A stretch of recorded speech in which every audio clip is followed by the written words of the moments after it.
अस्सलाम वालेकुम व्यूअर्स। हमारा नेक्स्ट टॉपिक है रिफ्रैक्शन ऑफ लाइट। रिफ्रैक्शन क्या है? Refraction is the bending of light as it travels from one medium to another. Light जब एक मीडियम से दूसरे मीडियम में जाती है तो वो अपनी डायरेक्शन चेंज करती है, उसकी स्पीड में भी फ़र्क आता है। इसको रिफ्रैक्शन कहते हैं। तो जब भी लाइट एक मटेरियल से दूसरे मटेरियल में जाती है तो उसकी डायरेक्शन चेंज होती है। इस बेंडिंग को हम कहते हैं रिफ्रैक्शन। वैक्यूम के अंदर लाइट की स्पीड मैक्सिमम होती है जो कि 3.00 इंटू 10⁸ मीटर पर सेकेंड है। जब ये किसी ट्रांसपेरेंट मीडियम में जाती है, वाटर या ग्लास, तो इसकी स्पीड स्लो हो जाती है। क्यों स्पीड स्लो होती है? उसकी वजह यह है कि लाइट के जो फोटॉन्स हैं उनके और मीडियम के या मटेरियल के मॉलिक्यूल्स के दरमियान इंटरेक्शन होती है, जिसकी वजह से लाइट की स्पीड में फ़र्क आ जाता है। What exactly is light doing when it reaches a new medium? जब लाइट एक मटेरियल से दूसरे मटेरियल में जाती है तो होता क्या है असल में वहाँ पर? यहाँ पर देखें, एंगल ऑफ इंसिडेंस, यानी जिस एंगल से वो रे आ रही है और टकराने के बाद अगर रिफ्लेक्ट होगी तो वही एंगल ऑफ रिफ्लेक्शन होगा, उसी एंगल से लाइट रिफ्लेक्ट कर जाएगी। लेकिन रिफ्रैक्शन का मतलब है कि लाइट एक मीडियम से दूसरे मीडियम में एंटर हो जाएगी।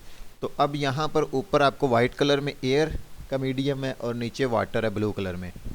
अब जैसे ही लाइट एयर से वाटर में एंटर हुई है तो वो थोड़ी बेंड हो गई है, उसका एंगल ऑफ रिफ्रैक्शन जो है ना वो एंगल ऑफ इंसिडेंस से कम हो गया, तो उसकी वजह लाइट की डायरेक्शन में चेंज आया है।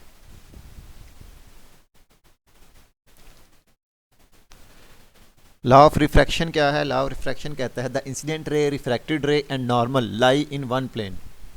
कि जो इंसिडेंट रे है, जो रे आ रही है और जो रे रिफ्रैक्ट हो रही है, यानी उस एंगल, वो रे जो एंटर हो गई है अंदर वाटर के, और नॉर्मल, तीनों एक ही प्लेन पे होंगे, यानी एक पेज पे तीनों को ड्रॉ किया जा सकता है। रिफ्रैक्टेड रे किसे कहते हैं? It is the light ray in the second medium. और एंगल ऑफ इंसिडेंस क्या है? The angle between the incident ray and the normal. Angle of refraction क्या है? It is the angle between the refracted ray and the normal. अब next जो है refraction, देखते हैं जी। Lower speed, high index of refraction. हमारे पास पहला मीडियम ऊपर वाला ग्लास है, नीचे वाला एयर है। ग्लास में से लाइट ने एयर में एंटर होना है, तो जब ग्लास से लाइट एयर में एंटर हुई है तो रेड एरो को देखें, इसमें लाइट बेंड हुई है, नॉर्मल से दूर गई है। ठीक है, नॉर्मल ये बिल्कुल 90 का एंगल है, बिल्कुल डॉटेड लाइन जो शो हो रही है।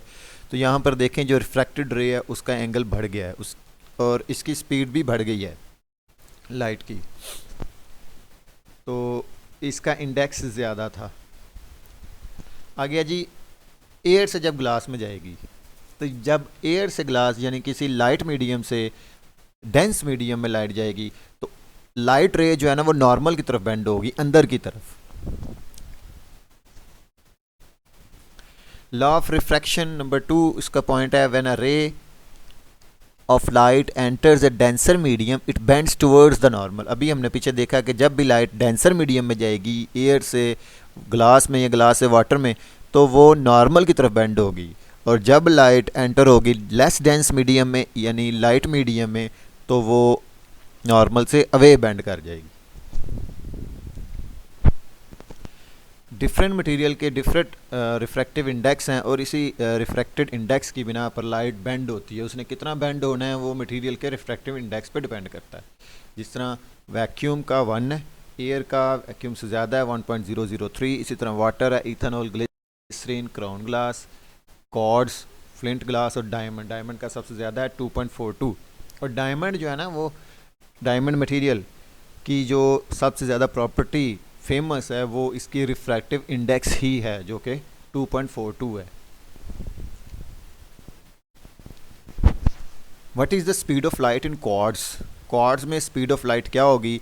तो इसमें हम क्या करते हैं कि हमारे पास गिवन है रिफ्रैक्टिव इंडेक्स 1.54, ये क्वार्ट्स का रिफ्रैक्टिव इंडेक्स है। वैक्यूम के अंदर हमें पता है कि लाइट की स्पीड कितनी है, वो 3 × 10⁸ है। अब इसका फार्मूला है, c into c by n, यानी light of speed of light in vacuum over refractive index. तो इस तरह हम वैल्यू पुट करेंगे और हमारे पास इसका आंसर आ जाएगा। इसके बाद कुछ मैथमेटिकल प्रॉब्लम्स हैं, लेकिन सिर्फ थ्योरेटिकली ही आपको बताना था, तो इंशाल्लाह आपको समझ आई होगी। अल्लाह हाफिज़।